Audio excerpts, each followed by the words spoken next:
주님의 사랑과 은혜가 우리 가운데 늘 함께하기를 주의 이름으로 축복합니다. 우리 잠시 기도하고 말씀 나누겠습니다. 살아계신 아버지 하나님 감사합니다. 오늘도 귀하고 복된 시간을 허락하여 주시고 아버지 하나님 앞에 나아가게 하여 주심을 감사합니다. 방금 전에 보고하였던 정주구역을 주님 기억하여 주시고 모이는 그 모든 자리 자리들마다 하나님의 놀라운 주님 축복하여 주시옵소서. 수고하는 구역장님과 또한 모이는 모든 구역원들 위해 아버지께서 늘 은혜를 더하여 주시고 늘 주의 말씀과 성령 안에서 아름다운 교제가 넘치는 귀하고 복된 구역이 될 수 있도록 주님 축복하여 주옵소서. 아버지 하나님, 오늘도 이 밤에 하나님 말씀을 나누기를 소망합니다. 하오나 말씀을 대언코자 하는 자가 너무나 부족하고 연약하오니 주께서 내 가운데 붙들어 주시고 오직 하나님 말씀만을 대언하는 귀한 자리가 되도록 주님 축복하여 주시옵소서. 모든 영광 주께 올려드리며 살아계신 주 예수 그리스도 이름으로 기도하옵나이다. 아멘. 방금 오늘 우리가 읽었던 이 본문의 말씀은 아마도 지금 이 자리에 계시는 분들이라면 다 내용은 알고 있을 거라 생각합니다. 가데스 바네아에서 이스라엘 백성들이 12명의 정탐꾼을 보내었고 그 12명의 정탐꾼의 보고에 따라서 오늘 우리가 읽은 1절의 말씀처럼 온 회중이 소리를 높여 부르짖으며 백성이 밤새도록 통곡했다라고 성경이 말합니다. 왜냐하면 그 12명의 정탐꾼 가운데 10명이 너무나도 부정적인 보고를 했기 때문에 그렇습니다. 그 땅을 가보니 과연 하나님께서 말씀하신 대로 젖과 꿀이 흐르는 땅이었습니다. 너무나 좋은 땅이었습니다. 그러나 그 땅에는 아낙 자손, 즉 거인족도 살고 있었고 용사들도 살고 있었고 그들에 비하면 우리는 메뚜기와 같습니다 라고 10명이 보고를 했습니다. 그 보고를 들었던 이스라엘 모든 백성이 울며 통곡하며 밤새도록 성경은 울었다라고 말합니다. 그런데 여러분, 과연 이 10명의 보고가 정말 부정적이기만 한 보고였을까요? 우리는 믿음을 갖고 있기 때문에 그 10명의 보고를 보면서 이 믿음이 없는 자의 보고다, 연약한 자다, 어리석은 자다, 부정적인 자다라고 우리는 쉽게 단정하지만 사실 정말 그럴까요? 한 가지 예를 들어보겠습니다. 저희 아들 유민이가 있습니다. 아시죠? 저 뒤에 얼굴 크고 배 나온 녀석입니다. 그리고 그 옆에 보면 너무나도 귀엽고 깜찍한 수영이가 있습니다. 유민이와 수영이가 싸운다고 생각을 해보십시오. 누가 이기겠습니까? 아마 이 자리에 계신 분 중에서 단 한 명도 수영이가 이길 거라고 손을 드는 사람은 아마 없을 겁니다. 저 둘이 싸운다면 100이면 100 다 유민이가 당연히 이기겠죠. 아니 이길 수밖에 없지 않겠습니까? 지금 이 10명의 보고는 그와 같습니다. 부정적인 보고가 아니라 사실을 보고하고 있습니다. 있는 그대로 보고하고 있습니다. 사실 이 10명의 정탐꾼과 다른 보고를 했던 2명 갈렙과 여호수아의 보고는 정탐꾼답지 않는 보고입니다. 여러분, 정탐꾼이 얼마나 중요합니까? 그는 과장되게 보고해서는 안 됩니다. 현실 있는 그대로 정말 팩트, 사실 그 자체만을 보고해야 그 다음 본대가 과연 공격을 하러 갈지 아니면 우회해야 할지 다른 방법을 쓸지를 판단할 수 있습니다.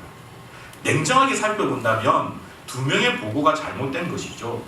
10명의 보고가 맞는 것입니다. 사실 그렇습니다. 그들은 가감없이 보고합니다. 정확하게 보고했습니다. 저 땅은 하나님께서 말씀하신 대로 젖과 꿀이 흐르는 땅 맞습니다. 너무 좋은 땅입니다. 정확하게 보고했습니다. 그리고 그들이 이어서 보고한 것도 사실입니다. 정확합니다. 그 땅에는 아낙 자손들이 살고 있었습니다. 거인족들이 살고 있었습니다. 용사들이 살고 있었습니다. 여리고 성과 같은 거대한 성이 있었습니다. 그에 비하면 우리는 메뚜기와 같다. 그 표현이 절대 과한 표현이 아닙니다. 냉정하고도 정확한 사실 그대로의 표현입니다. 우리가 살아가고 있는 현실에서도 이와 똑같은 일들이 나타나고 있습니다. 우리는 상상 속에 살아가고 있는 것이 아닙니다. 우리는 현실 속에 살아가고 있습니다. 하나님 앞에 나와서 예배를 드리며 믿음을 강조하고 있지만 사실 우리가 살아가고 있는 현실은 그렇게 만만하지 않습니다. 제가 부산에 있을 때 청년들을 잠시 섬긴 적이 있는데요. 청년들과 밤늦게 토론했던 것 가운데 한 가지가 바로 이것이었습니다. 처음에는 가볍게 시작했습니다. 술에 대해서 우리가 어떻게 해야 될까? 라는 질문으로 시작했습니다. 그러다가 조금씩 진지해지면서 나중에는 장래에 대해서, 취업에 대해서 청년들이 겪는 여러 가지 현실적인 문제에 대해서 얘기를 하면서 그 청년들이 이구동성 고백했던 것이 이와 같은 내용입니다. 목사님, 교회에서 배우는 것과 우리가 성경을 통해서 보는 것과 현실은 다릅니다. 우리가 살아가는 현실은 다릅니다. 강단에서 선포되어지는 그 말씀과 지금 내가 살아가고 있는 현실에서는 다릅니다. 여러분, 사실 이것이 정확하지 않습니까? 우리가 살아가는 현실은 쉽지 않습니다. 우리가 생각하고 있는 것처럼 그저 하나님께 기도만 하면 모든 것이 다 이루어지겠지, 정말 그렇던가요? 우리가 살아가는 현실이 그렇던가요? 요 바로 옆에 있는 창원 세강교회에서 중고등부 아이들과 예배를 드릴 때에 그때 말씀의 주제가 서로 사랑하자였습니다.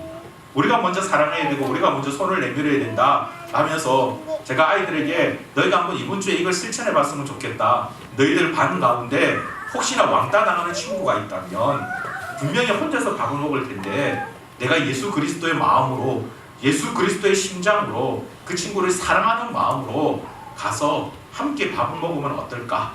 라고 설교했습니다. 그 설교가 끝나고 난 다음에 한 친구가 찾아왔습니다. 뭐라고 얘기했을까요? 목사님, 오늘 목사님 말씀하신 대로 정말 그렇게 하면 나도 왕따가 됩니다. 자기가 처해 있는 현실을 그대로 얘기를 하더라고요. 그 친구에게 찾아가서 내가 먼저 손을 내밀고 우리 친하게 지내자라고 말하는 순간 그 반에는 왕따가 한 명이 아니라 2명이 된다는 겁니다.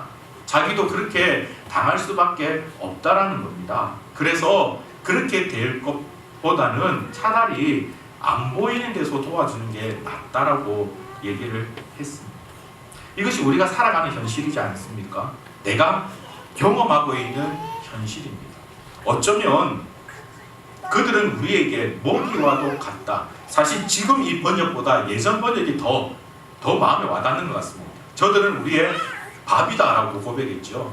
그 고백이 믿음이라는 시각으로 보면 너무나도 아름답고 너무나도 대단해 보이지만 사실 현실이라는 시각으로 볼 때에는 너무나도 어리석은 그런 고백이지 않습니까? 덜큰 그 고백을 믿고 갔다가 전쟁에서 패하면 어떻게 되겠습니까? 아낙 자손이 있고 고인족이 있는데 가면 어떻게 되겠습니까? 사실 우리가 살아가는 삶 가운데 가장 많이 고민되어지는 것이 이와 같은 문제이지 않습니까? 말씀을 통해서 은혜를 받습니다. 도전을 받습니다. 그런데 정작 현실에 가면 그렇게 하기가 너무나도 어렵고 힘이 듭니다. 저는 중고등부 청소년 사역을 하다가 보니까 자연스럽게 아이들이 많이 머물러 있는 장소인 학교에도 관심이 가게 되어지고 또 아이들이 가장 많이 머물러 있는 가정에도 참 많은 관심이 가게 되어졌습니다. 그래서 가정사역에 대한 부분들을 나름대로 조금씩 준비를 하면서 또 앞전에 교회에서는 가정사역을 같이 한번 해봤던 적이 있는데요. 한 집사님이 이런 고백을 했었습니다. 정말 주일에 와서 하나님 앞에 예배드리고 찬양하고 기도하면 은혜가 충만합니다. 성령이 충만한 것 같습니다. 정말 도전받습니다. 그래서 예배당 문을 열고 나가면서 그래, 오늘만큼은 내 남편을 사랑해야지. 정말 내가 먼저 손을 내밀어야지. 하나님께서 나에게 베풀어 주신 배우자니까 내가 먼저 섬겨야지 라고 집으로 들어가는데 현관문을 열면 거기에는 원수가 있다는 겁니다. 도저히 사랑할 수 없는 자가 있다는 겁니다. 그래서 문을 열고 들어선 지 채 몇 분이 아니라 몇 초가 지나지도 않아서 다시금 싸우게 되어지고 받았던 은혜를 쏟게 되어지는 일들이 부지기수다라는 고백을 들은 적이 있습니다. 바로 이것이 우리가 살아가야 되는 현실이지 않습니까? 과연 이런 현실 속에서 우리는 어떤 판단을 가지고 어떤 생각을 가지고 나아가야 할까요? 우리 앞에 놓여있는 그 현실을 정확하게 분석하는 것만 과연 최고일까요? 오늘 우리가 읽던 본문에는 재미있는 구절이 한 구절이 있습니다. 마지막 구절인 10절입니다. 온 회중이 그들을 돌로 치려 하는데 그때의 여호와의 영광이 해막에서 이스라엘 모든 자손에게 나타나시니라. 이스라엘 모든 백성이 모세와 여호수아와 갈렙을 돌로 치려 했습니다. 그런데 그때의 여호와의 영광이 해막에서 이스라엘 모든 자손에게 나타났다라고 성경은 말합니다. 저는 여기서 질문을 한 가지 드리고 싶습니다. 왜 이때일까요? 왜 이때일까요? 차라리 1절의 말씀처럼 온 회중이 소리를 높여 부르짖으며 백성이 통곡할 때 그때 하나님의 영광이 나타나면 안 됩니까? 그들이 울부짖으며 우리가 다 죽게 되었다고 외치고 있을 때 그때 호련히 하나님의 영광이 그 가운데 임하면서 왜 어리석게 생각하느냐, 왜 믿음이 없느냐라고 하나님께서 호통치시면 안 됩니까? 아니면 정말 드라마틱하게 갈렙과 여호수아가 자신들의 옷을 찢으며 저들은 우리의 밥이다 라고 외칠 때, 저들은 우리의 먹이다 라고 외칠 때 그때 하나님의 영광이 임하면 얼마나 드라마틱합니까? 그 모습과 함께 정말 성난 군중과 같이 들끓었던 이스라엘 백성들이 그 놀라운 모습에 다 꼬리를 내리며 하나님 말씀에 순종하지 않을까요? 그런 모든 좋은 때가 있음에도 불구하고 그때는 하나님께서 가만히 계시다가 더 이상 참지 못하는 마지막 때에 이스라엘 온 회중이 이제 돌을 들어서 모세의 말에도 더 이상 귀를 기울이지 않고 갈렙과 여호와의 그 고백에도 더 이상 귀를 기울이지 않고 이제는 저들을 죽여야 되겠다고 돌을 들어 던지려고 하는 바로 그 순간 하나님의 영광이 나타났다는 것입니다. 왜 그럴까요? 저는 오늘 이 본문을 정탐꾼의 관점이 아닌 하나님의 관점에서 다시 한 번 더 이 본문을 살펴보기를 원합니다. 지금 하나님께서 이스라엘 백성들이 하고 있는 그 행동을 보고 계시는 겁니다. 10명의 정탐꾼이 보고를 하고 있을 때에 하나님께서 그 보고를 다 들으셨습니다. 그 보고를 들으신 하나님께서 과연 어떤 생각을 하셨을까요? 그래, 너희들의 말이 맞다. 그게 사실이다. 젖과 꿀이 흐르는 땅 정말 좋은 땅이지 않느냐? 그래, 그 땅에는 아낙 자손들이 살고 있다. 거인족들이 살고 있다. 용사들이 살고 있다. 참 힘든 땅이다. 그 보고를 하나님께서 다 듣고 계실 겁니다. 그리고 그 보고 끝에 어쩌면 하나님께서 이와 같은 질문을 던지지 않으실까요? 그래, 그런 땅인데 과연 너희들은 어떻게 하겠느냐? 정말 어렵고 힘든 땅인데 전쟁이 있을 수밖에 없는 땅인데 너희들은 어떻게 하겠느냐? 1절의 말씀에 이스라엘 온 회중이 소리를 높여 부르짖으며 밤새도록 통곡할 때 그 통곡을 들으면서 과연 하나님께서는 어떤 마음을 가지셨을까요? 그래, 너희들이 우는 그 눈물 타당하다. 맞다. 정말 절망스럽지. 너무나도 아름다운 땅의 앞에 있음에도 불구하고 그 땅으로 들어가기에는 너무나도 힘든 이 현실이 너희들 앞에서는 절망스러울 것이다. 그래, 우는 것 정말 이해할 수 있다. 맞다. 그러나 그 순간 속에서 과연 너희들은 어떤 답을 선택하겠느냐? 마치 하나님께서 기다리고 계시는 것 같지 않습니까? 우리가 살아가고 있는 현실과 그리고 믿음의 고백 사이에서 하나님은 자신의 백성들이 무엇을 선택하는지 기다리고 계신다는 겁니다. 그들이 믿음의 고백을 선택할 수 있도록 그럼에도 불구하고 현실은 이와 같지만 우리가 나아가야 될 실제적인 사실은 이러하지만 그럼에도 불구하고 나 여호와 하나님, 창조주 하나님, 너희의 주인 되는 나를 선택할 수 없겠느냐 라며 기다리고 계시는 하나님이 오늘 본문에 나타나 있다는 겁니다. 이스라엘의 많은 사람들, 성경은 다른 부분에서 이때 이스라엘 회중에 관해서 60만 명이라고 얘기합니다. 이것은 남자만 60만 명이라는 겁니다. 그럼 어마어마한 군중이 그 가운데 있는 거죠. 그 많은 군중 가운데 단 2명만 하나님 앞에 하나님을 선택하는 믿음의 고백을 가졌다는 겁니다. 그런데 하나님께서는 그 2명의 믿음의 고백을 들으시고 그 즉시 기뻐하시고 만족해 하신 것이 아니라 그 2명의 고백을 통해서 또 다른 3번째의 사람, 4번째의 사람, 5번째 사람의 또 다른 믿음의 고백이 나오기를 하나님께서는 기다리고 계셨다라는 겁니다. 모세를 통해서, 여호수아를 통해서, 갈렙을 통해서 얘기되어지는 그 믿음의 고백들을 들으면서 그래, 현실은 그러하지만 우리 앞에 놓여있는 실제적인 사실은 그러하지만 그럼에도 불구하고 우리에게는 하나님이 계시지 않느냐 라고 고백하는 또 다른 자가 나타나기를 하나님께서는 기다리고 계신다는 겁니다. 오늘 여호수아와 갈렙이 하고 있는 8절과 9절의 고백을 보십시오. 그들이 믿음의 고백을 함에 있어서 가장 중요한 근거가 되어지는 것은 바로 하나님입니다. 8절에 보면 여호와께서 우리를 기뻐하시면이라고 얘기합니다. 다른 것에 조건을 붙이지 않습니다. 그저 여호와께서 기뻐하시면 저 땅은 우리의 것이 될 것이다. 현실은 너무나도 어렵지만 여호와께서 기뻐하시면 저 땅은 우리의 땅이 될 것이다. 9절에서는 더 놀라운 고백을 합니다. 다만 여호와를 거역하지는 말라. 무슨 뜻입니까? 이미 하나님께서 저 땅을 우리에게 주셨다. 그러니 하나님을 거역하지 말라. 지금 그들에게서는 가장 중요한 기준이 여호와 하나님인 겁니다. 이와 같은 기준을 가진 자, 하나님께서 찾고 계신다라는 겁니다. 그러한 고백이 더 나오기를, 갈렙과 같이, 여호수아와 같이, 모세와 같이 고백하는 자가 더 나오기를 하나님께서는 기다리셨는데, 결국 이스라엘 모든 백성들의 선택은 돌을 들어 그 믿음의 고백을 하는 자를 치료했습니다. 그래서 그 마지막 순간에 하나님의 영광이 나타나는 것이죠. 사랑하는 성도 여러분, 우리가 살아가는 현실은 정말 녹록지 않습니다. 참 어렵고 힘이 듭니다.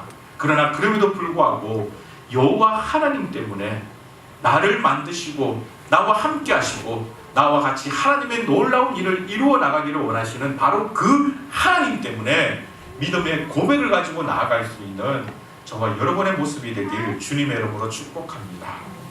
오늘 우리가 성경에서 다 읽지는 않았지만 이 10절을 기준으로 해서 놀라운 결론이 나옵니다. 하나님 앞에 믿음의 고백을 가졌던 여호수아와 갈렙, 그 두 명은 그들이 가졌던 믿음의 고백대로 결국 가나안 땅을 취하는 광경을 자기의 눈으로 보게 됩니다. 그러나 그 두 명 외에 현실만을 볼 수밖에 없었던 나머지 모든 무리들은, 오늘 이 본문에서 밤이 새도록 통곡했던 바로 그 무리들은 결국 광야에서 통곡하며 그들의 마지막 생을 마무리하고 맙니다. 하나님을 인정했더니, 하나님을 붙잡았더니 하나님께서 행하시는 놀라운 일들을 그들이 바라보았다는 것입니다. 오늘 이 성경에서만 그와 같은 증거를 찾을 수 있습니까? 아닙니다. 이미 우리 미라이 교회에서도 그와 같은 놀라운 증거들이 이미 우리 안에 있지 않습니까?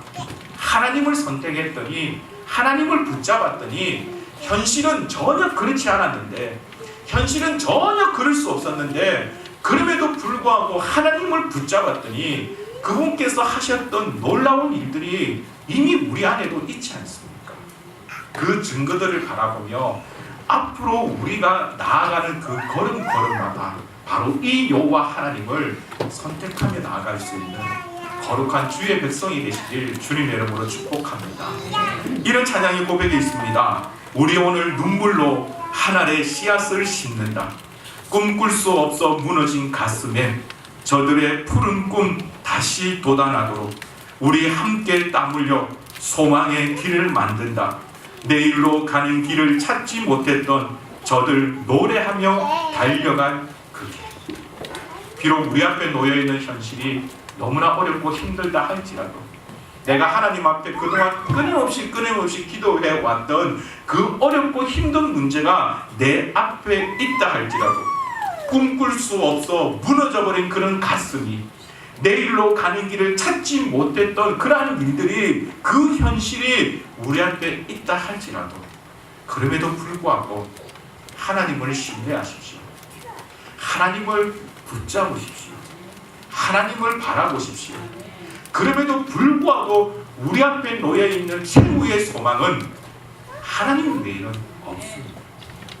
오늘 이 구절을 다시 한 번 더 읽으면서 말씀을 정리하고자 합니다. 오늘 우리가 본문에 읽진 않았지만 민수기 14장 11절 말씀입니다. 다 같이 함께 읽도록 하겠습니다. 여호와께서 모세에게 이르시되 이 백성이 어느 때까지 나를 멸시하겠느냐?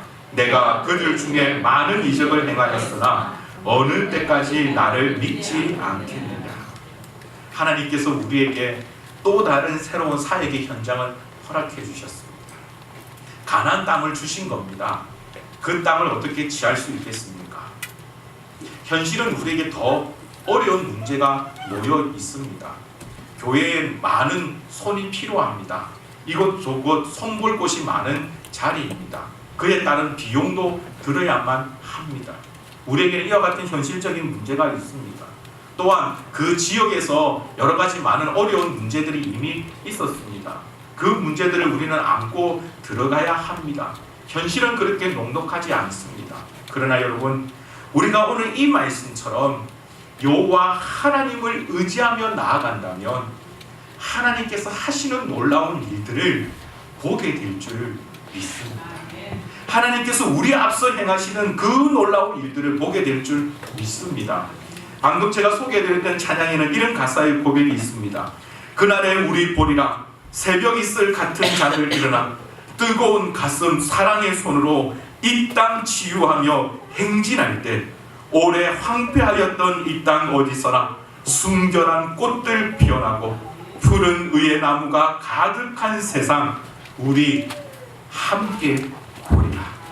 그 놀라운 은혜의 자리에 기도함으로 믿음의 고백을 가지고 함께 나아갈 수 있는 우리 미랄의 모든 성도가 되길 주님의 이름으로 축복합니다.